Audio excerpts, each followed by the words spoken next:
Next strategy is to get everyone involved. Now, the reason this is important is the more that people actually feel involved in the meeting or in the company, the more invested they're really going to feel, and the harder they're actually going to work to make sure that both the team and the company is successful.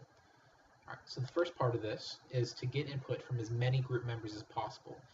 Now, every meeting is usually going to have one or two people that are really vocal and talkative and may kind of take over the discussion. Now, as a group facilitator, it's going to be your job or your duty to really make sure that everyone gets a chance to talk, that everyone's ideas really get discussed and put out there. Just because somebody's not quite as vocal as others doesn't mean that what they have to say isn't going to be quite as important. So again, you're definitely going to want to make sure to um, kind of keep in mind who's actually speaking, who hasn't spoken, and just kind of keep an eye on them. Maybe ask questions. Somebody ask what they think, ask if they have anything to say, and that actually kind of goes into the next step as well. To watch out for members who look like they have something to say.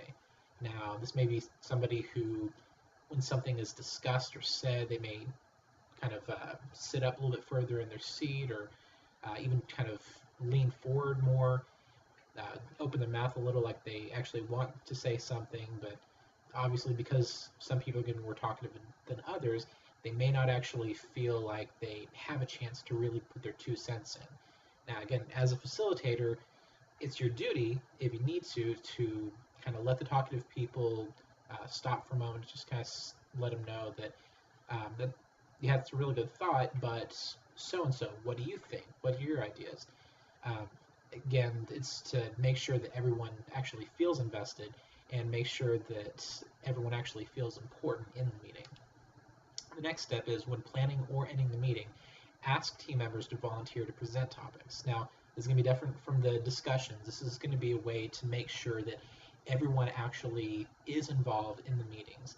So, like in the next coming up meeting, if there's something that's always discussed each meeting, like a quality metrics or um, basically anything, any like weekly strategies or things like that, kind of work within the group and assign each person a week to really discuss those type of topics. That way, everyone actually feels more invested. They're It's going to kind of help keep their confidence up and actually get them to really work more with the group. That moves on to our next strategy of providing handouts. Now, the first part is to create kind of an outline or a timeline of the meeting itself. Now, this is going to be kind of similar to what you create yourself as the meeting agenda, but it's going to be a lot less detailed than that. It's going to be something that kind of helps the team members to kind of see how the meeting is going to flow, and potentially can also give them some place to actually write notes, um, kind of keep thoughts recorded as the meeting goes forward.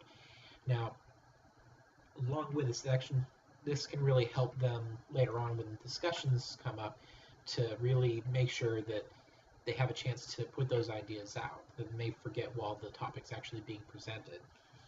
And also, if there is some sort of kind of a break necessary, it'll kind of let them know I can hold off from going to the bathroom, or I can hold off from trying to step away to answer this phone call or email because I'm going to have a chance coming up in a topic or two.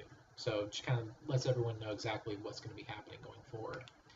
The next is for important or lengthy topics to create some sort of handouts that summarize what's being talked about.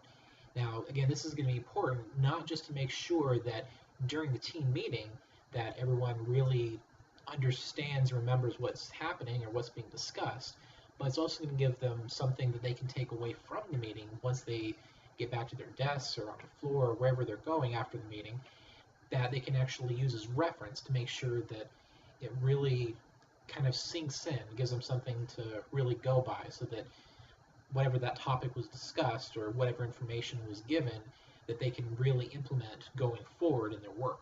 It really helps.